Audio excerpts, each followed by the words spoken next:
But immediately when KFC was doing that, I was actually already jumping like, why are they seeming mad Nando-ish?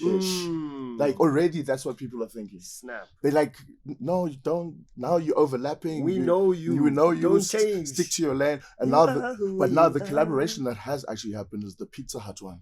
I like that one. And they put the. Ooh, I did buy that. It's dope.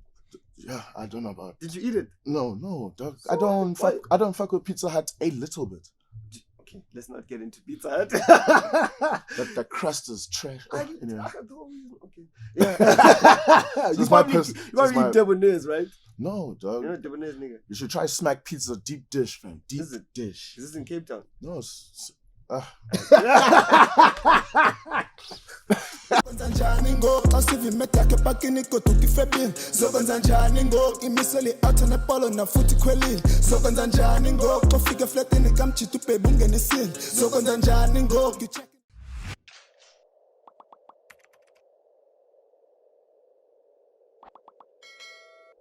Sanibonani dumelang abusheni. Hello, goeiemôre nda. Welcome to another episode of the Digital Dyans.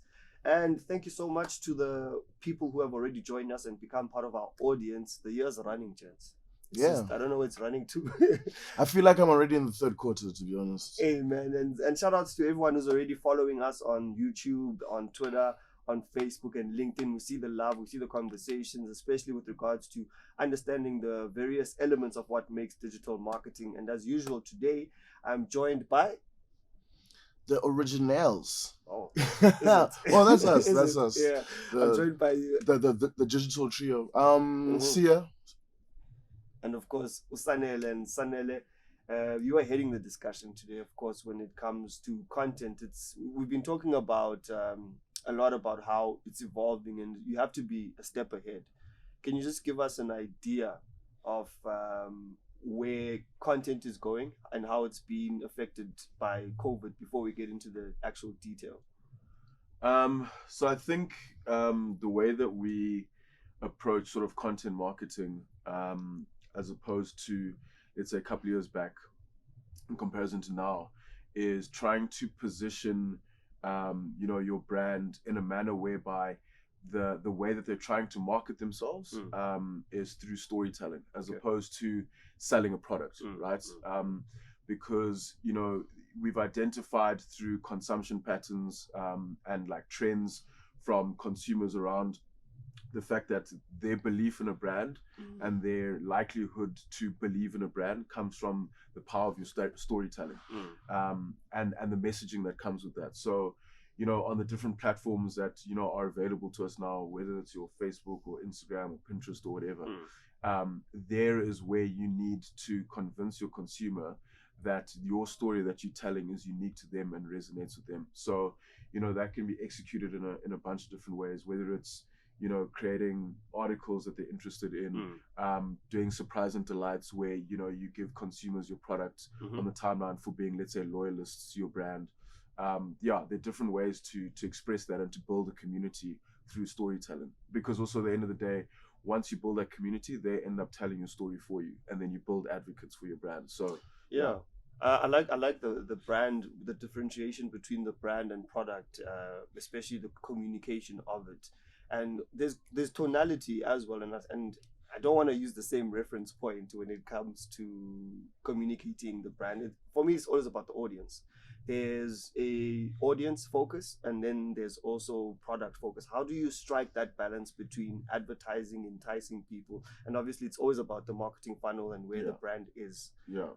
So I think the thing is that I think in the world that we live in now, right, I think consumers are, I wouldn't say smarter, but there's an appreciation for the fact that if you put product X or product Y and they're in the same category, at the end of the day, the only thing that's going to differentiate them, if you're just looking at the product, the intrinsic, is the quality of the product, right? Okay. But where true marketing shows is if you can use the power of marketing and storytelling, if you are, let's say, the lesser quality brand, to actually achieve better results than the better quality brand. That's the power of being able to market your brand. That's where the power of true marketing comes through, is that what does your storytelling do to to convince consumers that they need to be a part of what you're doing, even though maybe what it is or the quality of it isn't what it's supposed to be.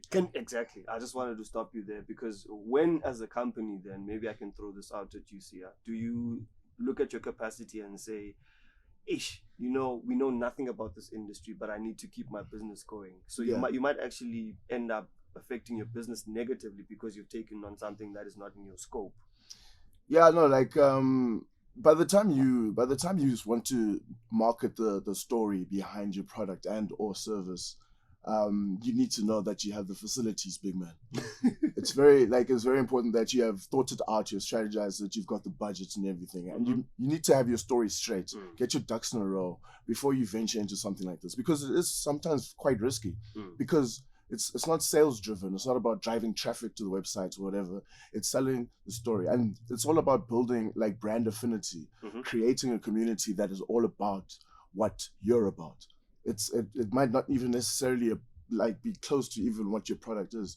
And I mean, consumers have become smarter.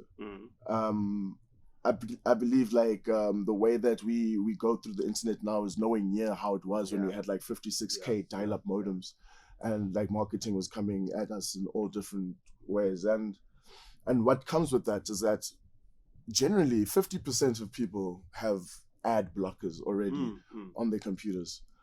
So the only thing that can stop you from scrolling as an ad is to show and tell a story that speaks to you, and that also obviously encompasses good targeting. Yeah, I've seen like a lot of there's a lot of saturation with regards to advertising, paid media at the moment. LinkedIn is also coming through, and they're actually starting to be a bit more aggressive. I'm seeing them all over the place. So as a company sitting now, small business, you're starting, you mentioned all of those various things. I like the fact that you mentioned metrics. How do you say to a business owner that they must invest 30% of their budget to this brand storytelling? How do you engage it? I like the fact that maybe we can look at the consumerism aspect to say that you're creating these communities, maybe talk about the archetypes themselves and how they align to the M word, monetization. The M word. Yeah, no, so when it comes to like how you're going to proportion the budget in terms of marketing, I just come to this example. When Dell Computers started, they put 70% of their budget into marketing. It's a very important thing, but it also depends on the vertical or the industry that you're in. It depends competitiveness on the industry. Yeah, competitiveness. And at the end of the day, like it's what you're trying to get to in this content marketing thing is that you create your own platform. You have your own media. Like you have your own Facebook where something that you own, so that people that you can contribute to, that your consumers can contribute to, and you won't. And if the affinity grows to a point where you don't even have to literally pay for it at some point, it becomes cheaper over time if it works. So. I think it's important, but it varies in terms of what percentage you're going to contribute to. So actually, on that point, I just noticed something recently around the power of, as a brand, and when I mean brand as like a human being, position yourself as a brand, how powerful that is in terms of giving you the ability to launch something and automatically know that you have an audience or a community that will support what you're doing. Because obviously recently, Boity just launched a new drink, and a lot of celebrities have launched things, aka Casper, back to Kulichano with Absolute, Bonang. Like a lot of Bonang, and for me that's all about how you've positioned yourself as a brand and how what your story is like resonates with people, that they buy into whatever you bring across to them, right? So this is even before you've even thought about is this product good quality. You haven't even thought about that yet, but you're like, fuck, how granular is that discussion? Because it became about the audiences. It ultimately became about, when you talk about pricing, its positioning and whether or not that audience is willing and able. Is there actually a feasibility study to say that this audience can afford that price value? And the sentiment is one of those things that decides those things. So the thing is that lots of people struggle to understand is that when it comes to decision making, price point isn't that big of a deal as people think it is. And the reason I say that is because I can use a simple example of people that, let's say, stay in impoverished areas and shacks or whatever, was partly DSTV compact.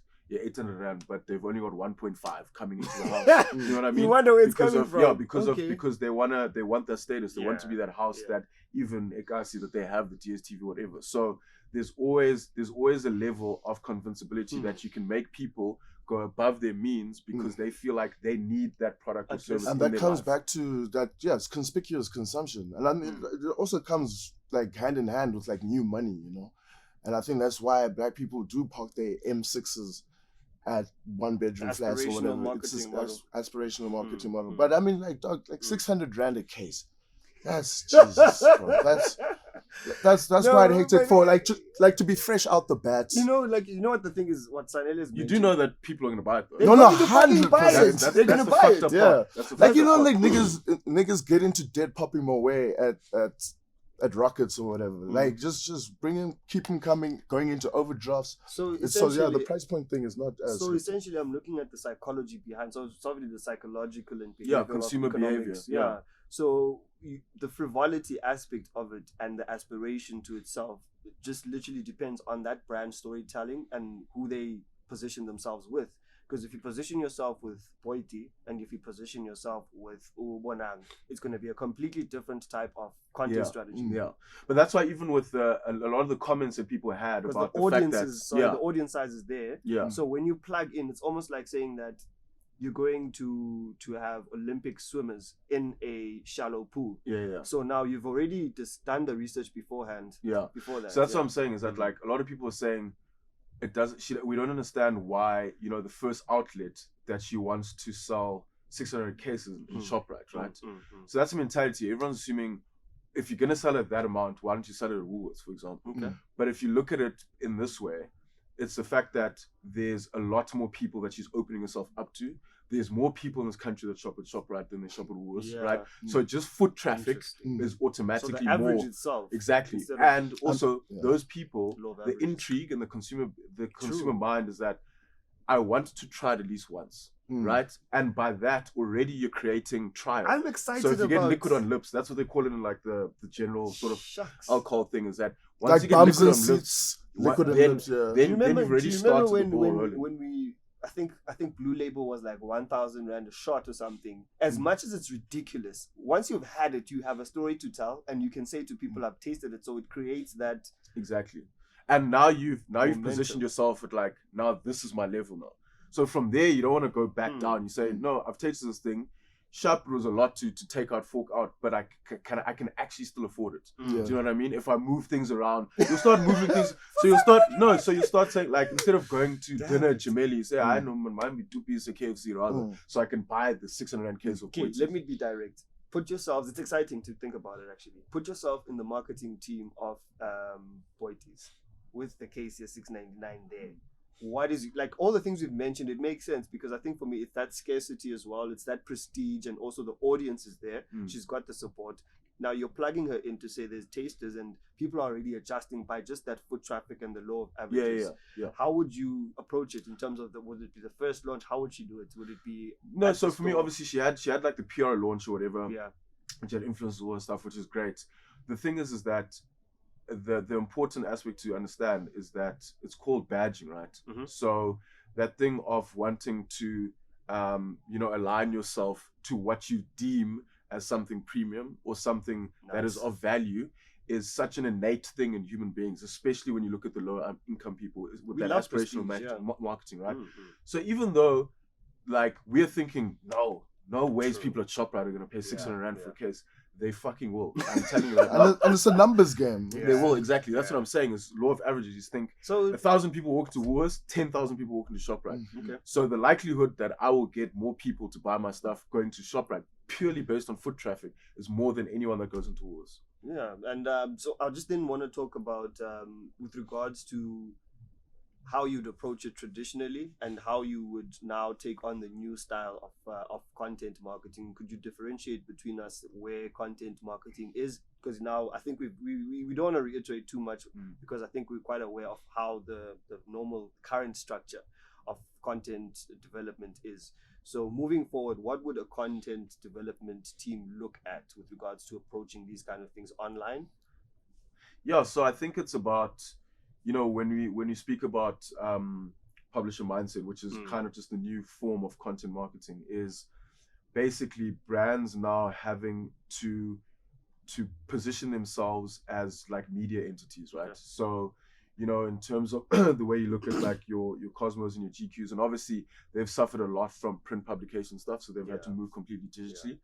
But what they are getting consumers to buy into, they have stories, so they have people who curate their content, they have co-creators who come up with stories, or people that they interview, right? So they position themselves as like a media house, and that's the way that storytelling is going right now. Okay. So brands need to be able to tap into that, because at the end of the day, you need to, as your brand, have your community of people who want to hear about what Brutal Fruit thinks of Meghan Markle, what Brutal Fruit thinks of the latest influencer, what Brutal Fruit thinks of anything, maybe what the government is doing. Like in the tonality and personality of the brand, what is your view on certain things that matter to me?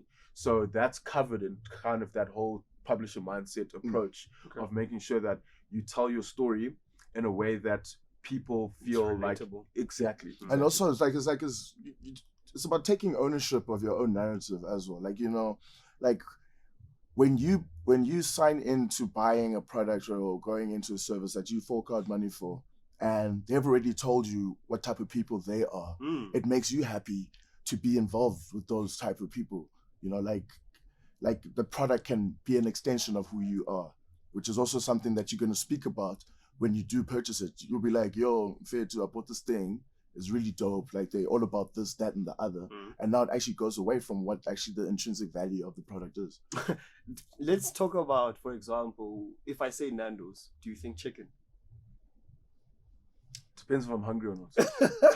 but not particularly. Is that a good or a bad thing? But that's the thing, is that like you can't, asking people like Siya and I, we think like marketers. So immediately we're gonna think of Nando's marketing, not like the actual food. So it obviously depends on the context of where you come from, how you view certain things. Other people think you're full chicken, tinged rolls, garlic rolls, whatever. But on that note, actually, that you raised Nando's, is that KFC, since they had to kind of put their finger-licking good slogan on they had to like remove it. So they've been collaborating with other brands, like collaborating is a strong word. Strong word. They just did it, and then the other brands. Actually, I wanted to know about that. Did they even ask them, like, can we borrow your slogan for a second? We just found out about it. But immediately when KFC was doing that, I was actually already jumping like, why are they seeming mad Nando-ish? Like, already that's what people are thinking. Snap. They're like, no, you don't. Now you're overlapping. We know you. We know you. Don't change. Stick to your lane. And now the collaboration that has actually happened is the Pizza Hut one. I like that one. And they put the. I did buy that. It's dope. Yeah, I don't know about. Did you eat it? No, dog. So I don't fuck with Pizza Hut a little bit. Okay, let's not get into Pizza Hut. The crust is trash. Anyway. Okay. Yeah. You probably eat Debonaise, right? No, dog. You're not Debonaise, nigga. You should try Smack Pizza deep dish, fam. Deep dish. Is this in Cape Town? No. Okay, huge segue. Yeah. So I just wanted to talk about, with regards to a lot of the organic media and the dark marketing as well. What is it, and what is the difference between that and what is happening at the moment? So in terms of dark marketing, it's how do I explain it? It's not really a different form of marketing. It's kind of what the tobacco industry went through.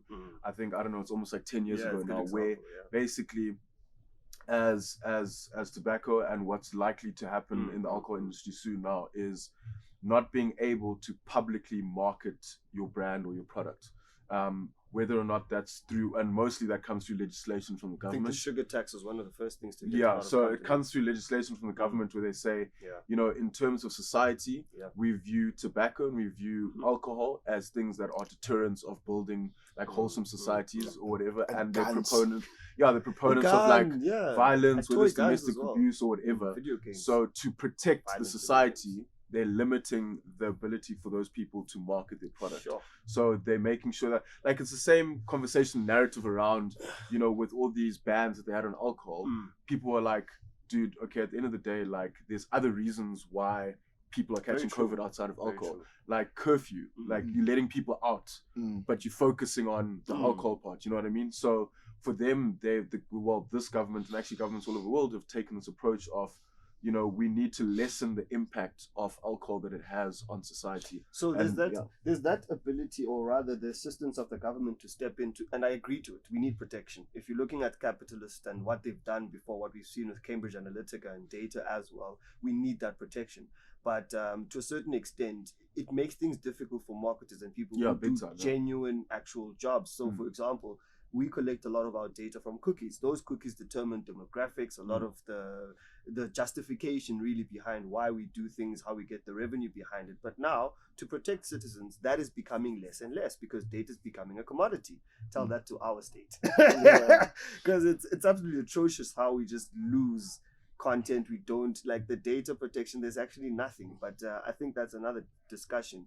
So with that being said, what you were saying, Siya, being able to create that infrastructure, the publishing media itself, Sanele, when you've got that owned content, you can then build the value and can have much more control over those audiences. How important is it to have, for example, for me, the biggest thing is understanding the new and return audiences, because then you can develop content related to where they are in the marketing funnel.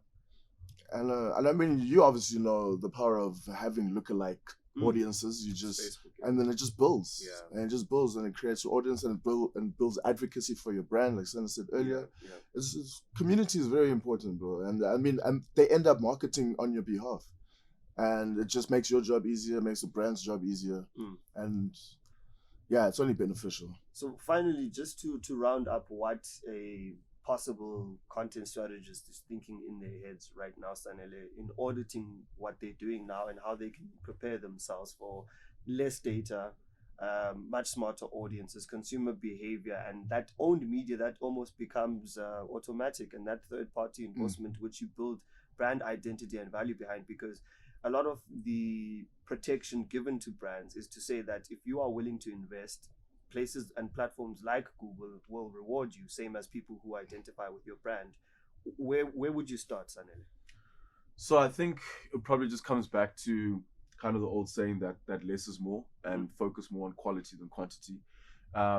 Because at the end of the day, obviously there's a lot of media, there's a lot of advertising that's being pushed to consumers.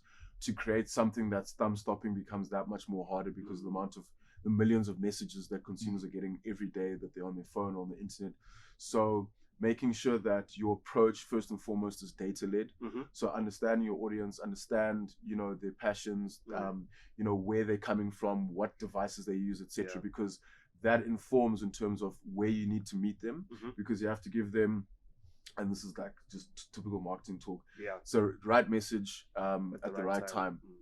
So that shows the importance of, whenever you're building a content strategy, to make sure you're data led, because that's the basis of how you can develop the creativity. Because you can't thumb suck the stuff anymore. You can't assume. The days of assuming that, oh, I think they're gonna like that is long gone now. You need actual data analytics to back up your statements in terms of, okay, cool, I know this creative will resonate with these people because I've got evidence that shows me that. And even now, for instance, you have tools and programs where you can literally input a piece of creative on this tool, and it'll say, okay, based on what it looks like, it like literally looks at it and says, okay, 60% of the audience of this audience will like it. If you post it at this time, this audience will like it. So that all that information is there, so that to make sure that there's less reason to make the wrong decision now when it comes to creating or posting content. No, I think that. And just build on that, or even just to go a little bit adjacent to that, is that when it comes to this publisher mindset and content marketing thing, like one of the standout brands in my eyes that do it is Red Bull. Like even in a traditional sense, they're telling you that Red Bull gives you wings, which it literally does not. It's not about, but it's metaphorical. It is metaphorical, but they're not talking about, okay, actual so wings. like we have ginkgo or chicken wings, like ginkgo biloba in our thing, and it'll keep you up a little bit longer, and it'll concentrate this much. But even, they don't talk about the intrinsic. They talk metaphorically, and even off of that, if you look at the way that they market their brand, it's all about extreme sports.